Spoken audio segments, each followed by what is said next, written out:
Okay. Hi everyone, I hope कल का lecture जो लास्ट का पार्ट था वो आपको क्लियर हो गया होगा, है ना। थोड़ा सा वहाँ पे इलेक्ट्रिसिटी पावर कट हुआ था।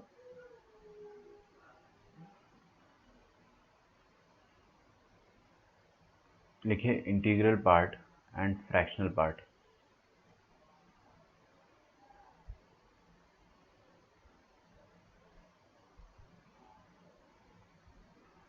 Integral part and fractional part.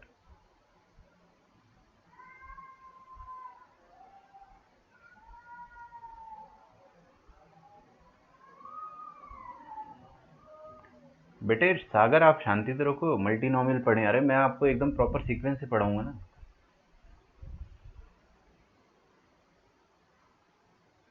अच्छा, मैथमेटिकल रीजनिंग का भी आपने देख लिया क्या क्वेश्चन? पेन चलाने की जरूरत नहीं पड़ेगी उसमें वैसे भी। मैं वही बता रहा हूँ, just gather the confidence.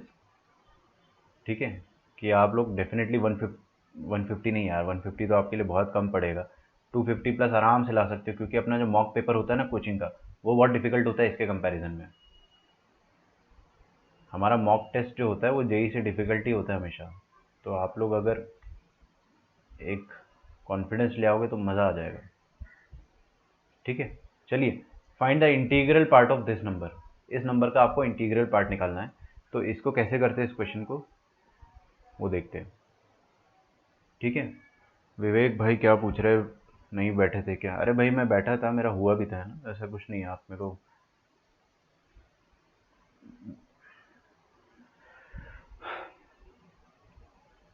Find the integral part of 2 + √3 की पावर में 6। हर साल ऐसे ही क्वेश्चन आएंगे, है ना। Nothing is going to change. लेकिन हर साल बच्चे रोएंगे कि नहीं नहीं ये डिफिकल्ट है, क्योंकि यही सेम क्वेश्चन आपको 6 महीने बाद जो है वो मुश्किल लगेगा। This is the fact. जो मैंने आपको आज जेई का क्वेश्चन कराया ना, 2021 का कमेटी प्रॉब्लम, 6 महीने बाद आपको वो क्वेश्चन बहुत मुश्किल लगने लग सकता है, क्योंकि यार आप लोग एकदम भूल से जाओगे सब कुछ। इसीलिए revision is important. Find the integral part. चलिए अब सब कुछ भूल जाइए, सारी चीज़ें साइड में रखें। Let us start. देखिए ये जो नंबर है ना, कोई भी नंबर, कोई भी दुनिया में कोई भी रियल नंबर होता है, उसका एक इंटीग्रल पार्ट होता है और एक फ्रैक्शनल पार्ट होता है ना। फॉर एग्जांपल, जैसे अगर मेरे पास 2.37 है, तो 2.37 का इंटीग्रल पार्ट होगा और एक फ्रैक्शनल पार्ट होगा, और उन दोनों को जोड़कर ये नंबर बना होगा। जैसे इंटीग्रल पार्ट हो जाएगा 2 और फ्रैक्शनल पार्ट हो जाएगा 0.37। आया क्या समझ में? आ रही बात समझ में? अच्छा अच्छा अच्छा। ठीक है, जस्ट लाइक दैट 5.99, इसका इंटीग्रल पार्ट हो जाएगा 5 और फ्रैक्शनल पार्ट हो जाएगा 0.99। ये भी समझ में आ रहा होगा आपको। तो आपको ये पूछ रहा है कि ये वाला जो नंबर है, इसका इसका क्या इंटीग्रल पार्ट बता दो क्या आएगा। हमने कहा ठीक है। अब ये पावर में 6 है, पावर में 6 है, तो वी कैन नॉट से कि ये नंबर होगा क्या, बट एक अंदाजा लगाते हैं ना। देखो ये 2 है और ये क्या है, 1.73। 2 प्लस 1.73, तो कितना आ जाएगा, 3.73 की पावर में 6। काश अपने पास कैलकुलेटर होता एग्जाम में, तो अपन 1 मिनट में कर देते। 3.73 की पावर में 6 करते, जो भी आंसर आता वट एवर, उसका इंटीग्रल पार्ट लिख देता आंसर में। लेकिन ऐसा आपको सुविधा मिलेगी नहीं, तो क्या करें बताइए। इसका एक तरीका होता है ना। उसका तरीका क्या होता है कि ये वाला जो नंबर है 2 + √3 की पावर में 6, 2 + √3 की पावर 6,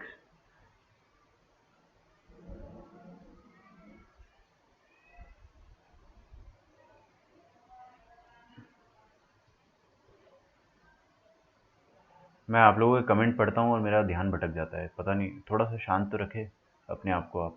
अगर आपका लेक्चर बफर कर रहा है, मेरे ख्याल से 4 बार स्क्रीन ड्रॉप हुआ है अभी तक, तो it is a very good sign कि अपना लेक्चर इतना बफर नहीं कर रहा है। चलिए देखो, ये 2 + √3 की पावर 6, इसको है ना मैं ऐसा लिख देता हूँ कि ये नंबर जो भी होगा, इसका एक इंटीग्रल पार्ट होगा और इसका एक फ्रैक्शनल पार्ट होगा। आगे स्क्रीन में देखोगे तो समझ में आ जाएगा आपको। ठीक है,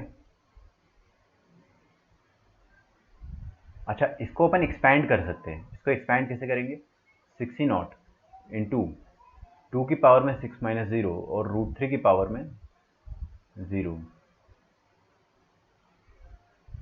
फिर आ जाएगा 61 इंटू 2 की पावर में 6 माइनस 1 इंटू √3 की पावर में 1, फिर आ जाएगा 62 इंटू 2 की पावर में 6 माइनस 2 इंटू √3 की पावर में 2। आ रही है बात समझ में आपको? ऐसे ऐसे ये चलता चला जाएगा, है ना? अच्छा देखो, अब मैं क्या करूंगा, मैं इसका कॉन्जुगेट लिखूंगा। ये जो रैशनल इरैशनल नंबर है ना, इसका एक कॉन्जुगेट लिखूंगा। 2 प्लस √3 का कॉन्जुगेट क्या हो जाएगा? 2 माइनस √3। वो मैंने क्यों लिखा वो मैं आपको समझाता हूँ, वो आपको हर क्वेश्चन में करना है। और इसकी पावर में 6, मैं इसका एक्सपेंशन लिखना चाह रहा हूँ। अच्छा एक बात बताओ, हर कोई सब कुछ लिखना छोड़ दो। यहाँ पर देखो, ये क्या है 2, ये क्या है 1.73, मतलब 2 माइनस 1.73 करोगे, अगर 2 माइनस 1.73 करोगे तो क्या मिलेगा आपको? 0.27। अच्छा ये बहुत छोटा नंबर है, छोटे नंबर की पावर में अगर आप कुछ भी डालते हो तो वो और छोटा हो जाता है, बहुत छोटा हो जाता है। आप देखो ना, 0.25 का स्क्वायर करोगे तो क्या आ जाएगा? 0.0625, और छोटा हो गया ना। तो ये जो छोटे नंबर होते हैं, छोटे नंबर मतलब -1 से 1 के बीच में, माइनस, इमेजिन करो -1 से 1 के बीच में छोटे नंबर जितने भी होते हैं उसका स्क्वायर करोगे, क्यूब करोगे, पावर 4 करोगे, पावर 6 करोगे तो और छोटा हो जाएगा।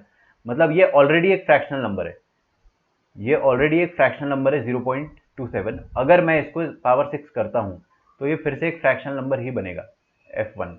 ठीक है, तो मैं इसको f1 कह देता हूँ। बात समझ में आ रही है? It is just an idea कि ये एक फ्रैक्शनल नंबर ही होगा, तो मैंने इसको फ्रैक्शनल नंबर बोल दिया। समझ में आ रहा है? और ये एक इंटीग्रल नंबर जरूर आएगा, integral plus plus fractional number. अच्छा किसी का लेक्चर अगर ढंग से चल रहा हो तो मेरे को लिख के बता दीजिए, lecture is working fine. Anyone. इसको एक्सपैंड करते जब तक, बहुत आसान एक्सपेंशन है, क्लास का हर बच्चा एक्सपैंड कर देगा। 60 इंटू 2 की पावर में 6 और माइनस √3 की पावर में 0, फिर क्या आ जाएगा? -61 2 की पावर में 5 और √3 की पावर में 1,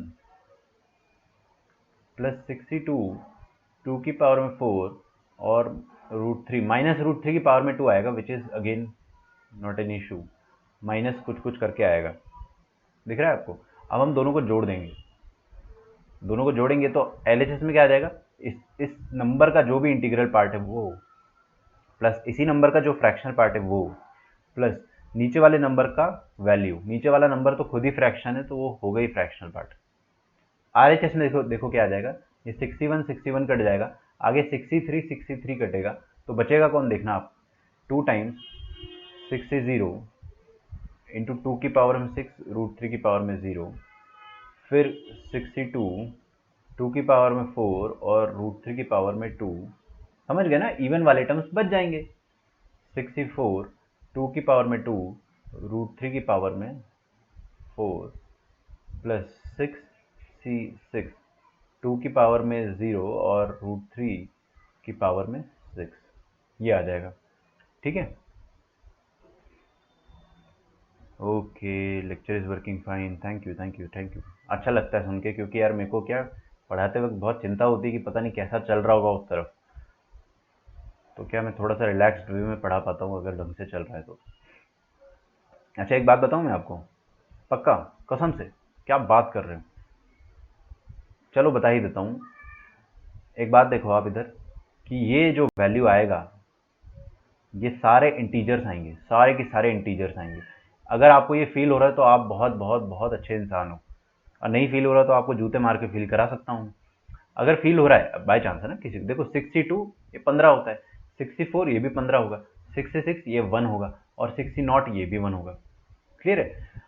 अच्छा ये 2 की पावर में 6 इंटीजर और √3 की पावर में 0 इंटीजर, √3 का स्क्वायर भी इंटीजर, ये भी इंटीजर, सब कुछ इंटीजर है ना। किसी को कोई किसी भी किस्म की फड़फड़ाहट तो नहीं है।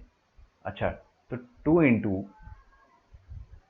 एक इंटीजर आएगा, इतना मुझे समझ में आ रहा है। आई विल राइट डाउन, मैं वो इंटीजर लिखूंगा, बट क्या है ना कि फील फैक्टर जरूरी है। आपको ये फील हो गया कि RHS में तो पूरा का पूरा इंटीजर लिखा है और बाहर 2 है तो इवन इंटीजर है। अब देखो 60 मतलब 1, 2 की पावर 6 मतलब, सॉरी 64 और ये 0, तो पहला नंबर आ जाएगा आपका 64, दूसरा नंबर आ जाएगा 15 इंटू 16 इंटू 3। क्या आप कर पाओगे ये नंबर? देखो 15 इंटू 16 इंटू 3 कर लेते हैं ना। 15 6 ज़ार 90, 15 1 ज़ार 15, 24, 240 इंटू 3 कितना हो जाएगा? 720। अरे देखो यार, सिंपल कैलकुलेशन है, सिंपल 720 लिख दूंगा, आप बिल्कुल रोने मत लग जाना कि सर कैसे लिख दिया, कर लो ना मल्टीप्लाई, कैसे लिख दिया क्या होता है। 64 कितना होता है, 15 इंटू 4 इंटू 3 3 9, तो 15 इंटू 9, 15 इंटू 4 60, 9 6 54, 540, फिर ये आ जाएगा √3 की पावर में 6, 333, दैट इज 27। सबको अगर अपन ऐड करेंगे तो देखिए क्या आ जाता है, 7 5 12 1 1200, 1240, 1260, 1320, 1340, 1347 और ये 4, 1351। ओके, तो 2 टाइम्स 1351, मतलब ये क्या आ गया, 2702। अभी खेल खत्म नहीं हुआ है, ये तो RHS है। LHS क्या था, LHS was integral I plus F plus F1। अच्छा, I क्या है अपने को सब पता है ना, ये जो अपन ने 2 प्लस √3 की पावर 6 करा था, उसका इंटीग्रल पार्ट जो भी होगा वो I है, उसका फ्रैक्शनल पार्ट है F, और नीचे वाला तो खुद एक फ्रैक्शनल नंबर ही है, उसको अपन ने F1 मान रखा है। एक बात बताओ मुझे आप कि RHS तो अपने पास इवन नंबर आया है ना, RHS एक इवन नंबर है, तो आप मेरे को क्या बोलोगे कि I plus F plus F1 ये भी एक इवन नंबर होना चाहिए, है ना। अगर RHS इवन है तो LHS भी इवन होना चाहिए। बेटे ध्यान से देखना एकदम,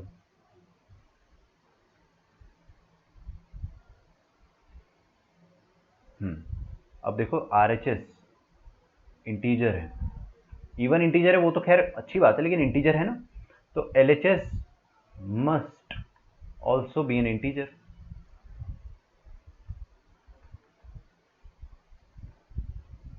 ठीक है, तो अपने को क्या समझ में आया कि I plus F plus F1 ये एक इंटीजर होना चाहिए। अब ये तो डेफिनेटली इंटीजर है ही पहले से, तो इसको छोड़ दो। F प्लस F1 भी इंटीजर होना चाहिए, क्योंकि यार इंटीजर का सम इंटीजर से होगा तभी आपको इंटीजर मिलेगा रिटर्न में, सीधी सी बात है एकदम, 5वीं क्लास का बच्चा भी समझता है ये चीज। आप मेरे को एक बात बताओ, कोई भी दुनिया में कोई भी फ्रैक्शनल नंबर, दुनिया में ध्यान से सुनना, कोई भी फ्रैक्शनल नंबर का औकात, कोई भी फ्रैक्शनल नंबर का औकात 0 से 1 होता है, चेक करके देखो। दुनिया में कोई भी फ्रैक्शनल नंबर मतलब 0 पॉइंट समथिंग, 0.2, 0.3, 0.99, 0.87, ये सब फ्रैक्शनल नंबर है। इन लोगों का रेंज, इन फ्रैक्शनल नंबर का रेंज क्या होता है, 0 to 1, और ये वाला फ्रैक्शनल नंबर, इसका भी रेंज क्या होगा, 0 to 1।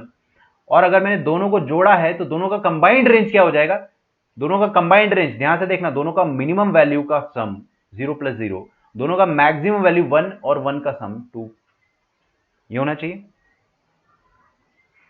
समझ में आ रहा है। तो आपके सामने लिखा क्या है, एक इंटीजर है और उसमें अपन ने क्या जोड़ा है, एक ऐसा क्वांटिटी जोड़ा है जो कि 0 से 2 के बीच में है। ठीक है, एक ऐसा क्वांटिटी जोड़ा है जो कि 0 से 2 के बीच में। ठीक है, यहाँ पे इवन इंटीजर लिख दो, ऐसे कोई दिक्कत नहीं है। यहाँ तक समझ में आया। ये स्टेप में बहुत सारे लोग फड़फड़ा गए होंगे, एकदम फड़फड़ा गए होंगे कि क्या करें सर, अब बताओ। देख लो फिर से ना, उन गरीब लोगों के लिए एक बार मैं बता देता हूँ। देखो यहाँ पे एफ लिखा हुआ है, एफ का रेंज मतलब फ्रैक्शनल नंबर होता है ना, फ्रैक्शनल नंबर का रेंज 0 से 1 के बीच में होता है, दोनों में ओपन लगाया है, एग्जैक्ट 0 भी नहीं, एग्जैक्ट 1 भी नहीं, वरना तो इंटीजर ना हो जाएगा। एग्जैक्ट 0 बोल दिया तो इंटीजर, एग्जैक्ट 1 बोल दिया तो भी इंटीजर। तो 0 पॉइंट समथिंग टाइप के नंबर जो होते हैं ना, वो होते हैं आपके फ्रैक्शनल नंबर। ठीक है, तो इसका भी रेंज 0 to 1, इसका भी रेंज 0 1, दोनों का सम कर देंगे तो कंबाइंड रेंज क्या हो जाएगा, दोनों का मिनिमम वैल्यू 0 और 0, यहाँ पे लिखा 0, उस दोनों का minimum value combined minimum value हो गया, दोनों का मैक्सिमम वैल्यू का सम जो होगा वो 2 होगा, वो कंबाइंड का मैक्सिमम वैल्यू होगा। ठीक है, अब मेरे को एक बात बताओ, ये इंटीजर है तो 0 से 2 के बीच में भी ये नंबर क्या है, 0 से 2 के बीच में, और इसको भी मजबूरी में इंटीजर होना ही पड़ेगा, सोचो ना, इसको भी इंटीजर होना पड़ेगा, तो this should also be N integer. तो हमने बोला 0 से 2 के बीच में कौन इंटीजर होता है, कितने इंटीजर होते हैं, मैं एक बात बताऊं, एक ही इंटीजर होता है, 0 से 2 के बीच में एक ही इंटीजर होता है। अरे ओपन लगाया है यहाँ पे भाई प्रणव, ओपन ब्रैकेट समझते हो ना, 1 इंक्लूडेड नहीं है। ठीक है, ऐसे तो 0 पे भी आपको डाउट आना चाहिए था, मेरे को पता है कि ये सब डाउट आते हैं आप लोगों को, इसलिए मैंने पहले ही क्लियर कर दिया है। ठीक है, तो I प्लस 0 to 2, अब ये भी एक इंटीजर होना चाहिए। 0 से 2 के बीच में कौन इंटीजर होता है बताओ, 0 तो यहाँ पे इंक्लूडेड ही नहीं है तो 0 को भूल जाओ। 1, अच्छा 1 हो सकता है, और 2 भी इंक्लूडेड नहीं तो 2 को भी भूल जाओ। तो एक ही ऑप्शन बचता है अपने पास कि इसको 1 होना ही पड़ेगा झक मार के, इसको तो झक मार के 1 होना ही पड़ेगा, और ये I का वैल्यू अपने से पूछा गया था, है ना, 2702। हमसे क्या बोला गया था कि इस नंबर का देखो देखो देखो इस नंबर का इंटीग्रल वैल्यू बता दो। तो हमने क्या बोला, इस नंबर का इंटीग्रल वैल्यू आई है और फ्रैक्शनल वैल्यू एफ है, बस अपने को आई का वैल्यू बताना था, वो अपन ने बता दिया। आई का वैल्यू क्या हो जाएगा, आई का वैल्यू हो जाएगा 2701, 2702 माइनस 1, आई हो जाएगा 2701। अगेन ये भी बहुत आसान क्वेश्चन होता है जब भी आपको इंटीग्रल वैल्यू निकालने का बोले, है ना, इंटीग्रल वैल्यू निकालने का बोले तो आप हमेशा ऐसे ही करें, हमेशा। अभी अपन करेंगे, एक और क्वेश्चन करेंगे, पहले आप यहाँ तक देखें तो सही, लिख के रखें एक बार।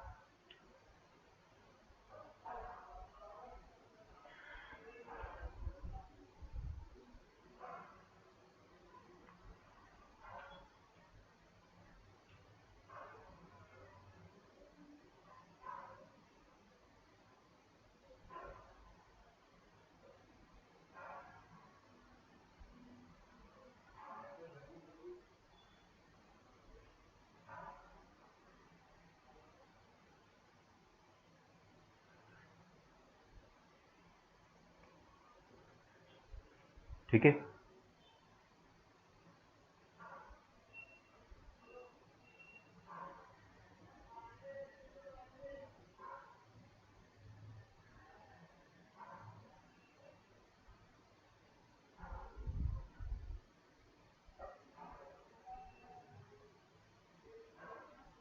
कोई ऐसा जिसकी दुनिया हिल गई हो कि सर पता नहीं क्या पढ़ा दिया। इतना मुश्किल भी नहीं है यार, कम ऑन। बस मैंने क्या करा है, एलएचएस में थोड़ा सा रेंज निकाला और 0 से 2 के बीच में। अब देखो ये 0 से 2 के बीच में एक नंबर है, बट इसको इंटीजर होना ही पड़ेगा क्योंकि आरएचएस में इंटीजर लिखा है और ये इंटीजर ऑलरेडी है, तो इसको भी इंटीजर होना ही पड़ेगा भाई, है ना। तो अपन ने बोला 0 से 2 के बीच में सिर्फ एक ही इंटीजर है 1, 0 और 2 दोनों इंक्लूडेड ही नहीं है, तो उसको अपन कंसिडर ही नहीं करेंगे। ठीक है,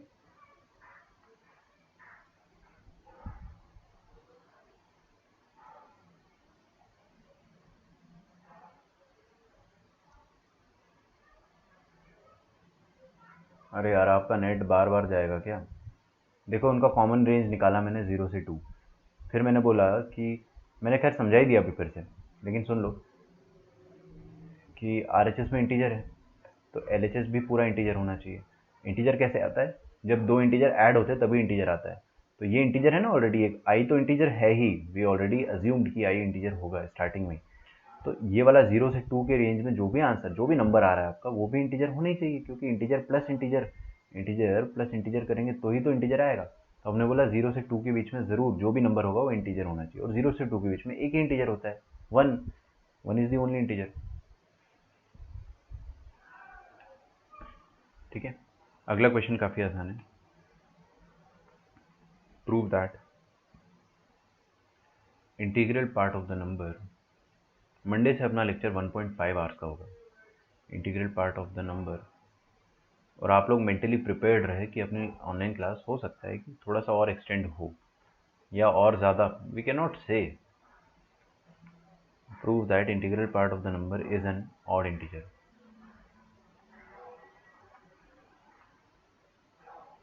is an odd integer.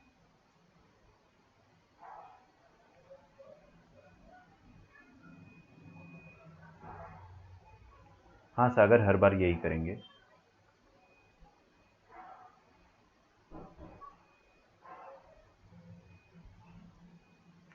Advaita question जो होते हैं ना वो टेलर्ड फॉर्म में होते हैं। टेलर्ड समझते हो, टेलर्ड फॉर्म मतलब आपको क्वेश्चन ऐसा ही बना के दिया जाएगा जो आप कर पाए। मतलब इस क्वेश्चन को तो मैं ऊटपटांग तरीके से कुछ भी लिख सकता हूँ, आपने जो बोला वो भी हो जाएगा, कोई दिक्कत नहीं है। लेकिन क्या है ना कि फिर आपके वाले क्वेश्चन में थोड़ा सा कॉम्प्लिकेशन ज़्यादा आ जाएंगे, क्योंकि आपको क्वेश्चन ऐसा बना के दिया। सुनो मेरी बात, पहले सुन तो लो। मुझे पता है ये डाउट हर बच्चे को आता है, मेरे को भी आया था। अद्वैत का जो डाउट है वो ये है कि 4 माइनस रूट थ्री या 4 प्लस रूट थ्री का करके बताओ, क्योंकि जब आप 4 माइनस रूट थ्री करोगे तब आपको एक फ्रैक्शनल नंबर नहीं मिलेगा। 4 माइनस रूट थ्री निकाल सकते हो ना, इतने गरीब तो नहीं है अपन। 4 माइनस 1.73, तो अब ये फ्रैक्शनल नंबर नहीं आ रहा है, तो यहाँ पे कॉम्प्लिकेशन बढ़ जाएंगे। आपको ऐसे क्वेश्चंस देगा ही नहीं वो, है ना। और बाई चांस अगर देता भी है तो अपन उसको कर लेंगे, लेकिन उसमें डेफिनेटली ज़्यादा आपको सोचना पड़ेगा। चलिए, ये वाला नंबर अपने को प्रूव करना है कि integral part of this number is an odd integer. हमने क्या बोला कि आप है ना सामने देखे बस ध्यान से, 3 + √7 की पावर में n, मैंने क्या मान लिया कि ये वाला जो भी नंबर है वो उसमें एक इंटीग्रल पार्ट होगा, उसको अपन i मान लेते हैं, और उसमें एक फ्रैक्शनल पार्ट भी होगा, उसको अपन f मान लेते हैं। सही बात है? पक्का? अच्छा, फिर आपको मास्टर जी ने क्या सिखाया था? आपको ये सिखाया था कि आप इसका कॉन्जुगेट लिख दो हमेशा, और क्वेश्चन इस तरह से दिया जाएगा ना कि कॉन्जुगेट डेफिनेटली एक फ्रैक्शनल नंबर होगा। मुझ पर भरोसा नहीं होता तो यहाँ देखिए, 3 - √7, √7 कितना होगा? रफली 2 पॉइंट समथिंग होगा। कोई गधा भी बता देगा ना, क्योंकि 2 और 3 के बीच में ही होगा, तो अपने को पता ही है। 2² 4 होता है और 2³ 9 होता है, तो 7 जो होगा वो 2 की पावर में 2 और 3 के बीच में कोई नंबर होगा, है ना, 2 पॉइंट समथिंग। हाँ ठीक है, तो ये वाला नंबर आपको दिख रहा है, ये फ्रैक्शनल नंबर होगा, तो इसको मैं एक f से रिप्रेजेंट कर देता हूँ, है ना। अच्छा, इसको अपन एक्सपैंड करते हैं, NC0 इंटू एक्स की पावर में n-0 और √7 की पावर में 0। आ रहा है समझ में? NC1 इंटू 3 की पावर में n-1 और √7 की पावर में 1।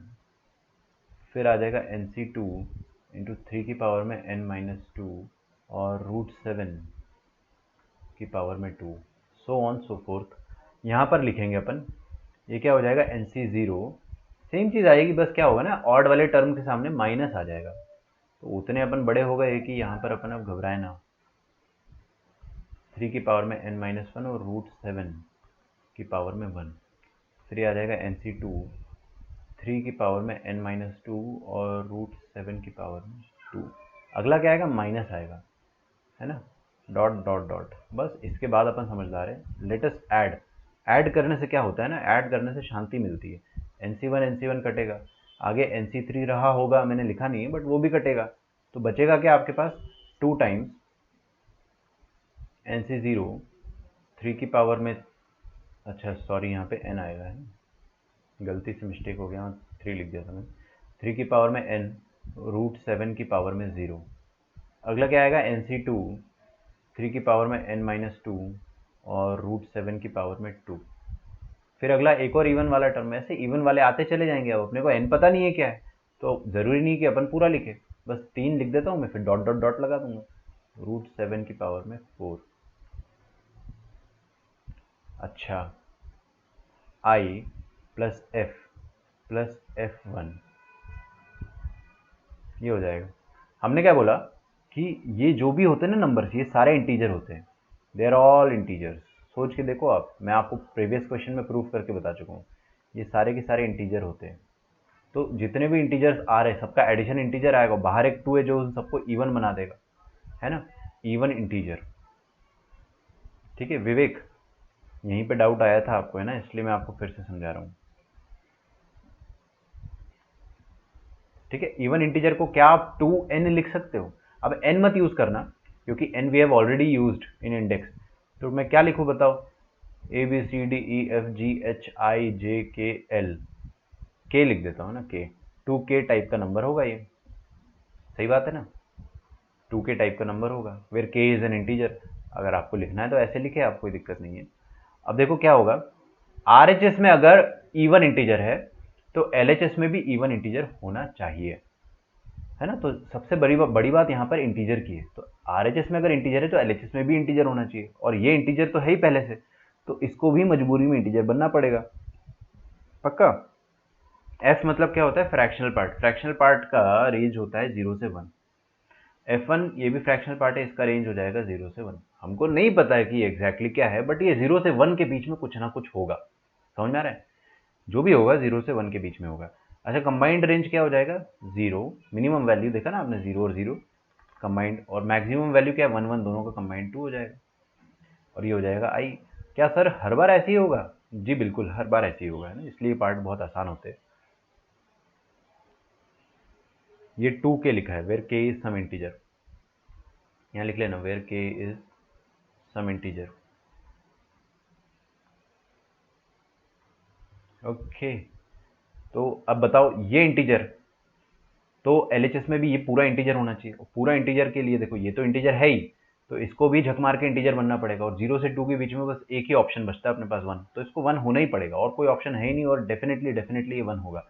i plus 1 is equal to 2k, तो i आ जाएगा आपके पास, आपके सामने 2k माइनस 1। और 2k माइनस 1 अपन ने हर बार पढ़ा है कि ये एक ऑड इंटीजर होता है, ठीक है। Any integer of the form 2k plus 1 या 2k minus 1 is an odd integer, तो ये ऑड इंटीजर होगा, hence proved. Okay,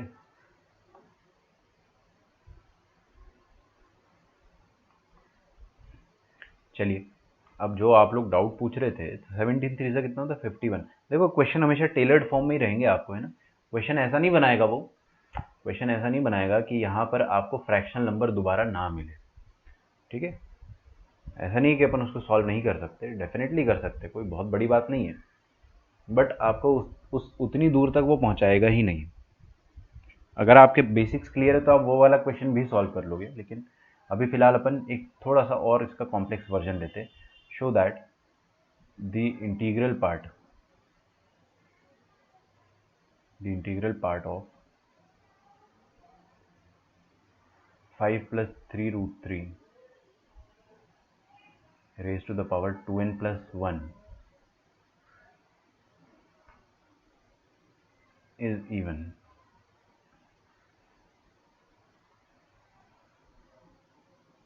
Show that the integral part of this number is even. देखो कतई आसान क्वेश्चन है, 5 plus 3 root 3 लिखा हुआ है, और पावर में एक ऊट पटांग नंबर लगाया 2n plus 1, जिसपे अपने को ज़्यादा ध्यान नहीं देना है, होगा कुछ भाई। अच्छा देखो ये नंबर देखो 5 है और 3 रूट थ्री कितना हो जाएगा 1.7, 17 3 से कितना होता है 51, मतलब 5.1। ओ माय गॉड, ये है 5.1 के आसपास, और ये 5, तो नंबर आपका 10 पॉइंट समथिंग है, और 10 पॉइंट समथिंग को अगर आप पावर में कुछ चढ़ाओगे तो वो क्या आएगा, एक बड़ा ही नंबर आएगा। उस बड़े नंबर में डेफिनेटली एक इंटीग्रल पार्ट होगा और एक फ्रैक्शनल पार्ट होगा, है ना। इसका कॉन्जुगेट लिखते हैं अपन, और देखते हैं कि कॉन्जुगेट किस तरीके का है। 1 माइनस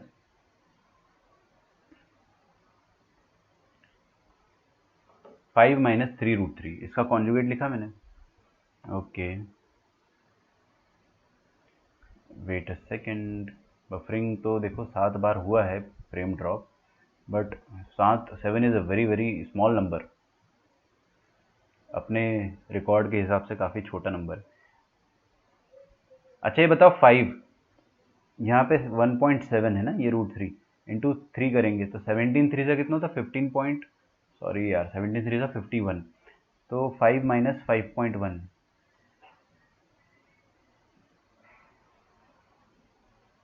है ना। 5 माइनस 5.1 कितना आ रहा है, माइनस 0.1। ऐसा लगभग यार एक अंदाजा तो लगा ही सकते हैं अपन, इतने गरीब थोड़ी कि अंदाजा ना लगा पाए। है तो अभी भी ये पिद्दी नंबर, है तो ये अभी भी एक पिद्दी नंबर। पिद्दी नंबर समझ में आता है आपको? क्या आप सबको पिद्दी नंबर समझ में आता है? पक्का? पिद्दी नंबर वो होते हैं जो mod x less than 1 represent करता है ना। इसका मतलब आपको समझ में आता है? चलो आज मैं पूछ लेता हूँ, कोई मुझे टाइप करके बताएगा कि मॉड एक्स लेस देन 1 का मतलब क्या होता है। मॉड एक्स लेस देन 1 का अगर आपको लिखना है इनइक्वालिटी कैसे लिखोगे, टाइप करके बताओ। बहुत जल्द अपन मीट पे लेंगे तो क्या मैं आपसे बात कर पाऊँगा। मीट पे इसीलिए नहीं ले रहे क्योंकि वो रिकॉर्डिंग में नहीं हो पाता है फिर easy, just because of that.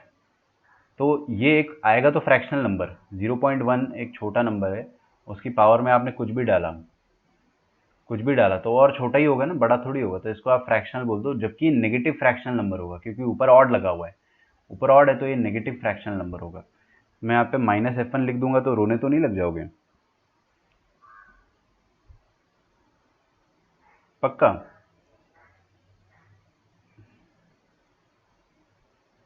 अच्छा ठीक है, कोई बात नहीं, आपको अगर माइनस नहीं लगाना है तो आप प्लस भी लगा सकते हो। अमर ने बताया बिटवीन -1 to 1। एक मीम है, वो मैं आपके सामने शेयर करता हूँ, just mod x less than 1 को फील करने के लिए ना। बहुत सारे बच्चे क्या होते हैं ना, वक्त के साथ साथ भूल जाते हैं, तो जस्ट फॉर देम एक मीम अगर मेरे पास अभी होगा तो मैं शेयर कर दूंगा आपको राइट नाउ।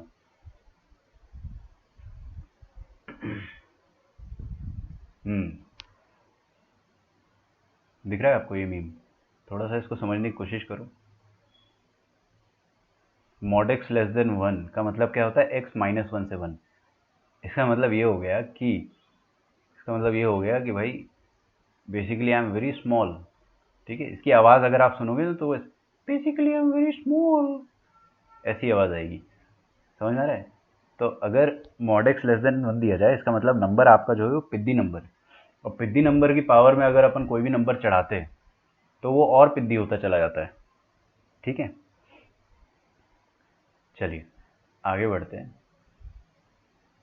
इसको मैं डिलीट कर देता हूँ, मैंने ही क्रिएट किया था ये, तो इसके पूरे कॉपीराइट्स मेरे अंदर ही जाएंगे।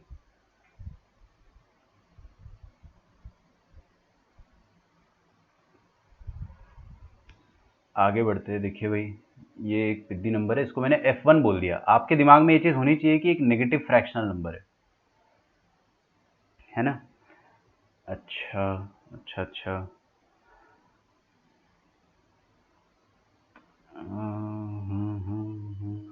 -F1।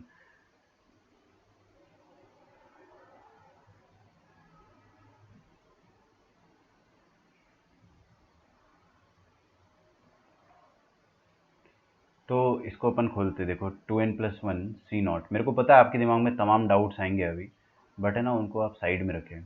मैं आपके एक भी डाउट अनक्लियर नहीं जाने दूंगा, आप इसका गारंटी ले लें मुझसे। √3 की पावर में 0, फिर इसको खोलेंगे 2n+1 C1, और ये आ जाएगा 5 की पावर में, दोनों का डिफरेंस कितना आ जाएगा 2n, और 3√3 की पावर में क्या आ जाएगा 1, डॉट डॉट डॉट। पूरा लिखने का मन नहीं कर रहा है ना, केवल सर एक बार फिर से बोल दो। नहीं नहीं, वो हो गया, वन टाइम वॉच है वो, है ना।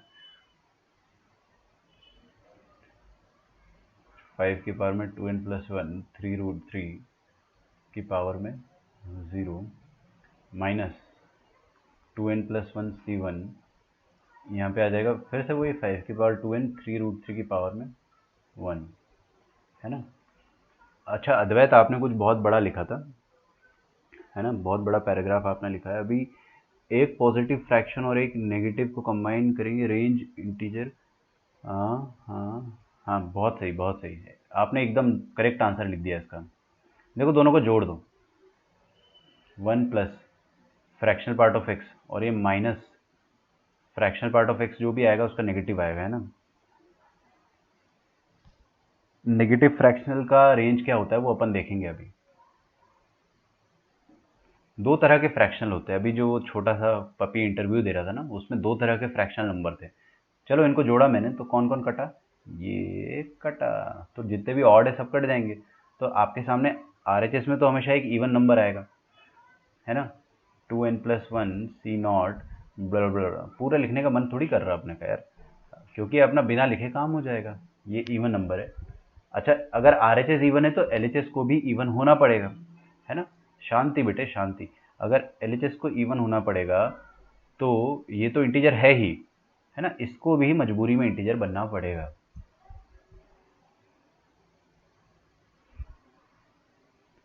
ठीक है,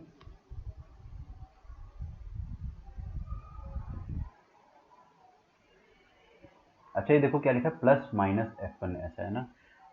आप अगर 2 मिनट शांति से देखेंगे तो आपको कोई डाउट आएगा ही नहीं, वरना डाउट आ जाएगा। ये लिखा है I, और यहाँ पे लिखा फ्रैक्शनल पार्ट का औकात कितना होता है, 0 से 1। सही बात है ना, किसी को कोई आपत्ति विपत्ति चाय पत्ती। अच्छा, ये minus fractional part of x है, इसका रेंज क्या हो जाएगा, -1 से 0, शांति से। अरे भाई, कोई भी पिद्दी नंबर जो होता है वो -1 से 1 के बीच में होता है ना। कोई भी 0 पॉइंट समथिंग टाइप का नंबर, या तो पॉजिटिव या तो नेगेटिव, वो इसी, वही तो basically I am very small, मतलब -1 से 1। ठीक है। हम्म हाँ ठीक है ना। तो ये जो 0 से 1 है ये हो गया पॉजिटिव पिद्दी नंबर, और -1 से 0 नेगेटिव पिद्दी नंबर, जैसे -0.77 ऐसा है, या +0.77 इस बीच में आएगा। समझ में आ रहा है आपको, ये एक इवन नंबर के बराबर है। दोनों का मिनिमम वैल्यू क्या आ जाएगा, 0। मिनिमम मिनिमम को ऐड कर दो, -1, और मैक्सिमम मैक्सिमम को भी ऐड कर दो, 1 से 0 मतलब 1। ठीक है, यही चीज़ अद्वैत ने बड़े पैराग्राफ में लिखी थी, है ना। ये आ जाएगा आपका फाइनल। अभी देखो, ये पूरा एक RHS इवन इंटीजर है, तो LHS को भी इंटीजर होना चाहिए, इवन तो दूर की बात इंटीजर होना चाहिए। अभी ये इंटीजर है, इसको भी इंटीजर होना पड़ेगा। -1 से 1 के बीच में कितने इंटीजर होते हैं बताइए? एक ही होता है जहाँ तक मेरे को पता है, 0। तो इसको मजबूरी में 0 होना पड़ेगा। अरे भाई जब इंटीजर बनना है तो एक इंटीजर, ये कौन सा इंटीजर बन सकता है? एक ही तो बन सकता है, 0। -1 बन नहीं सकता है क्योंकि यहाँ पे ओपन ब्रैकेट लगा है। 0 बन सकता है और 1 भी नहीं बन सकता क्योंकि फिर से ओपन ब्रैकेट है। तो i + 0 = इवन इंटीजर। ठीक है, तो i क्या हो जाएगा? i हो जाएगा इवन इंटीजर।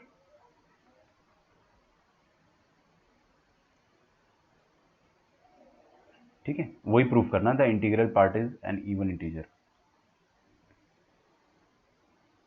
क्लियर है सबको? किसी को कोई दिक्कत?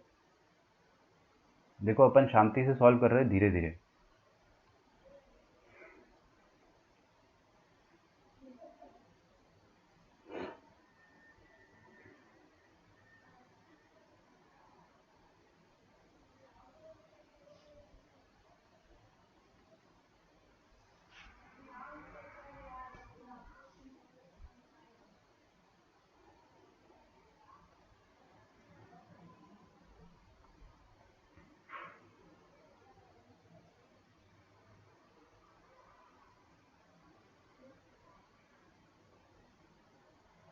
ओके,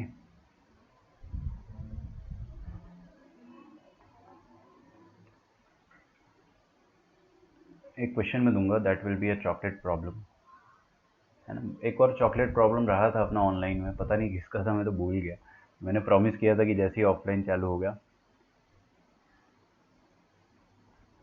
विवेक आपको मैं बताऊं, आपने जो स्टेटमेंट लिखा है ना कि अभी इजी लग रहा है बाद में याद नहीं रहेगा, बस यही चीज़ जो है आपको एग्ज़ाम क्लियर करा सकती है। ठीक है, कि आपको अभी तो आसान लग रहा है, याद नहीं रहेगा बाद में। आपने ये चीज़ रियलाइज़ कर लिया, वो बहुत बड़ी बात है ना। मैं बोलते बोलते क्वेश्चन भी लिख देता हूँ। तो अगर आपने रियलाइज़ कर लिया है तो इसका मतलब आपको अपनी कमज़ोरी पता है। हर इंसान को अपनी कमज़ोरी पता होनी चाहिए। अब उससे कैसे डील करना है वो आपका प्रॉब्लम है, वो हर किसी का प्रॉब्लम, मेरा भी प्रॉब्लम था वो, क्योंकि नो वन इज़ परफेक्ट। आपको कुछ चीज़ें याद रहेगी, कुछ चीज़ें याद नहीं रहेगी, तो कैसे डील करना है? या तो फिर रिवीजन करो आप एक्सेसिवली, या रिवीजन नोट्स बनाओ, जो मैं करता था। हर चैप्टर को 2-4 पेजेस में पूरा लिख के ख़त्म कर दिया, और फिर जब भी मेरे को टाइम मिलेगा मिलेगा या मॉक टेस्ट से पहले, मैं हर मॉक टेस्ट से पहले रिवीजन करने की कोशिश करता था। तो उसी बहाने क्या होता था, रिवीजन हो जाता था फॉर्मूले का, स्पेशली जो पुराने चैप्टर्स होते थे। ठीक है, इसका वैल्यू आपको निकालना है। इसका वैल्यू आपको एस निकालना है। तो मैं आपको 4 ऑप्शन दे देता हूँ। पहला ऑप्शन है हाफ, दूसरा ऑप्शन है -हाफ, तीसरा ऑप्शन है 1 और चौथा ऑप्शन है -1। सर हमें हर बार कॉन्जुगेट खोलना पड़ेगा? यस, बिल्कुल बिल्कुल, हमेशा कॉन्जुगेट खोलना पड़ेगा। ठीक है, ध्रुवम आप इवनिंग वाले बैच में हो ना? मैं थोड़ा सा भूल रहा हूँ, मुझे याद आ रहा है, हाँ इवनिंग वाले बैच में हो आप। क्या होता है ना कि अभी तो आप लोगों से मैं मिल लिया, तो क्या आपके नाम पढ़ के आपकी शक्ल याद आ जाती कि हाँ ये बच्चा यहाँ पर बैठा था, ऐसा करके। I remember almost all of you, सबको मैं अब अच्छे से जानता हूँ। चलिए ये वाला क्वेश्चन देखते हैं। इट्स अ गुड क्वेश्चन, प्यारा क्वेश्चन है, काफ़ी प्यारा क्वेश्चन है।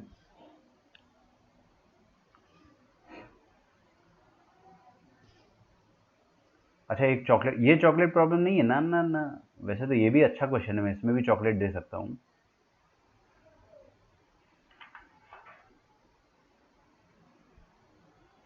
प्रूव दैट विवेक, समटाइम्स, कभी कभी रहते मेरे पास, कभी कभी नहीं रहते, है ना। n+1 C1, उसका रीज़न एक कि मेरे को नोट्स छोटे बनाने होते हैं।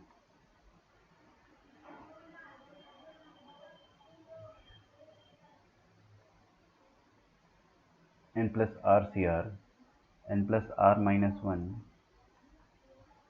CR, ये आपको प्रूव करना है अगले क्वेश्चन में। हाँ sir, evening batch, okay okay. Half पूरे ब्रैकेट से बाहर नहीं है, नहीं, ब्रैकेट तो लगाया नहीं ना मैंने। हाफ इंटू 10C0 है, ठीक है। चलो सागर ने बोला इसी बात पर मैं क्या करता हूँ, हाफ को ज़बरदस्ती कॉमन लेता हूँ। क्या आपको ज़बरदस्ती कॉमन लेते आता है? कॉमन नहीं आ रहा है फिर भी कॉमन लेना, इसको कहते हैं ज़बरदस्ती कॉमन लेना। मैं क्या करता हूँ कि यहाँ से हाफ को कॉमन ले लेता हूँ। अब देखो हाफ को कॉमन तो ले लिया मैंने, क्यों कॉमन लिया उसका रीज़न अभी अपने को क्लियर हो जाएगा। 10 से 0, यहाँ पर हाफ है नहीं, यहाँ पर हाफ है नहीं तो क्या आएगा बताओ जल्दी से सोच के। हाफ नहीं है तो 2/2 सोच लो ना यार, क्या लोड है ज़िंदगी में। 2/2 मतलब इसमें से हाफ गया तो बचा कौन, 2, तो 2 इंटू 10c1। ये सब अपन ने क्लास 9-10 में आपको सब आपके आपके रिस्पेक्टिव टीचर्स ने आपको पढ़ाया होगा। तो यहाँ पे हाफ अगेन नहीं है तो 2/2 फिर कर लो ना यार, क्या दिक्कत है। हाफ बाहर गया तो बचा कौन, 2 स्क्वायर। ठीक है, तो 2 स्क्वायर इंटू 10c2। अब अपन गधे हैं क्या? नहीं नहीं नहीं, अब अपन गधे नहीं है। अब अपने को समझ में आ गया है कि देखो 2 की पावर 0 10c0 माइनस 2 की पावर 1 10c1 प्लस 2 की पावर 2 10c2। अब अगेन माइनस आएगा 2 की power 3 into 10c3 plus last में क्या आ जाएगा 10c10 है ना, तो प्लस 10c10 इंटू 2 की पावर 10। इसीलिए मैंने हाफ लिया था कॉमन, क्योंकि ये बहुत खूबसूरत चीज़ बन रही है। क्या बन रहा है देखते हैं। क्या इसको आप ऐसा लिख सकते हो, 10c0, प्रणव का आंसर आ रहा है 1। Excellent Pranav, excellent. कैसे लाया आप 1? अरे नहीं नहीं नहीं नहीं, 1 नहीं आएगा, 1 नहीं आएगा। आपने एक गलती कर दी, आपने एक गलती कर दी, आपका आंसर हाफ आएगा। ठीक है, I am very sure half आएगा। देखो माइनस को मैं ऐसा, ये इधर देखो, इधर क्या लिखा है, -2 की पावर 1। क्या मैं इसको ऐसा लिख सकता हूँ, प्लस 10c1, देखो इधर -2 की पावर 1, पक्का, कोई डाउट, प्लस 10c2 -2 की पावर 2। अरे यार 2 स्क्वायर लिखो या -2 स्क्वायर लिखो, एक ही बात है ना, लेकिन लिखने से अपना फ़ायदा हो रहा है। अभी देखो यहाँ पे क्या लिखा, माइनस, इसको मैं प्लस कर दूंगा, और 10c3 -2 की पावर 3,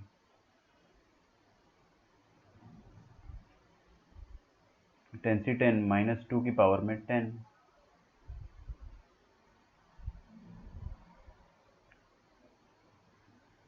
ठीक है,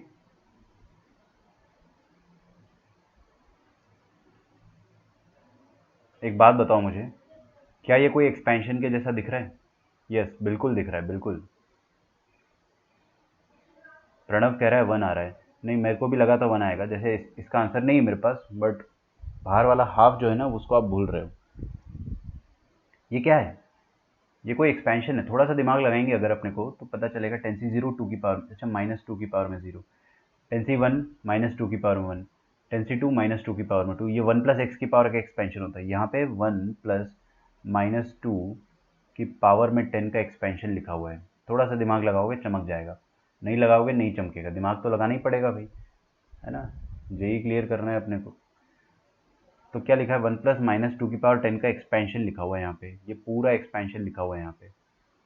आई होप आपको इतना नज़र आ गया होगा।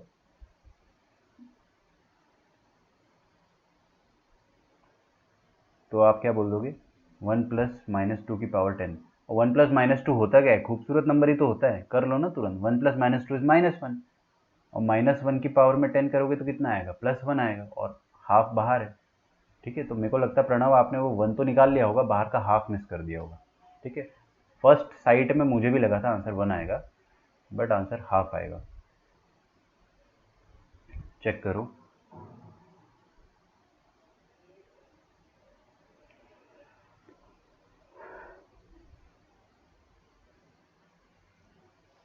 ठीक है, ये जो नीचे वाला क्वेश्चन है ना, ये this is one of the best question of combinatorial factor. NCR पे ये one of the bestest question है।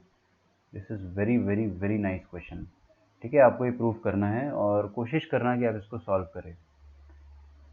आप लोगों ने क्या किया है वैसे, लेफ्ट में जो 2s होगा ना उसको मिस कर दिया है। आपका मेथड भी मैं समझ रहा हूँ, आप लोगों ने 2s मिस कर दिया है, और 2s = 1 आ गया तो 1 आंसर दे दिया है। एस जो है वो हाफ आ जाएगा, 1/2। इसको अपन कोशिश करेंगे, कल अपन पढ़ेंगे binomial theorem for any index. दुनिया में कोई भी इंडेक्स आ जाए, आप बाइनोमियल थ्योरम आराम से पढ़ सकते हैं। इंडेक्स चाहे 1 हो, 2 हो, -2 हो। कल अपन नेगेटिव इंडेक्स भी पढ़ेंगे। इंटरेस्ट आ रहा है अंदर से? भाई साहब, कल आज तक अपन ने क्या पढ़ा है? 1 प्लस एक्स की पावर में एन। एन यहाँ पे एक नेचुरल नंबर होना चाहिए, ये पढ़ा है अपन ने, राइट? इंटीजर होना चाहिए। अब अगर एन फ्रैक्शनल नंबर हुआ 3/2 या एन नेगेटिव नंबर हुआ तो उसका एक्सपेंशन क्या होता है, वो अपन कल पढ़ेंगे। ठीक है ना? पता होना चाहिए अपने को कल क्या पढ़ेंगे। बाकी आपका होमवर्क जो रहेगा, लेवल 1 में अभी तक आपने जितने भी क्वेश्चन करे, जितने भी क्वेश्चन, उसको आप एज इट इज़ रखिए। मैथमेटिकल लॉजिक आप कंप्लीट कर लीजिए। ठीक है, मैथमेटिकल लॉजिक आप कंप्लीट कर लीजिए। अद्वैत, आप कौन सा क्वेश्चन बता रहे थे उसमें मैथमेटिकल लॉजिक में? एक बार फिर से बोल दो, मैं आज चेक कर लेता हूँ। क्वेश्चन नंबर 12 था ना, मैं अभी चेक कर लेता हूँ, फिर I will reply you. Reverse and add करके ये हो जाएगा क्या? 10C0 का 10C10 चाहिए ना आपको? हो जाना चाहिए, करके देखो। 2S, हाँ मेरे ख्याल से तो शायद 10C0 कॉमन आ जाएगा तो आ जाएगा आपके पास हाफ प्लस 2 की पावर 9। नहीं यार, उतना मज़ा नहीं आया ना रिवर्स एंड ऐड में। कोफिशिएंट उतने अच्छे नहीं कि रिवर्स एंड ऐड हो पाए। ठीक है, चलिए नेक्स्ट क्लास में मिलते हैं अपन, है ना? Bye everyone, take care.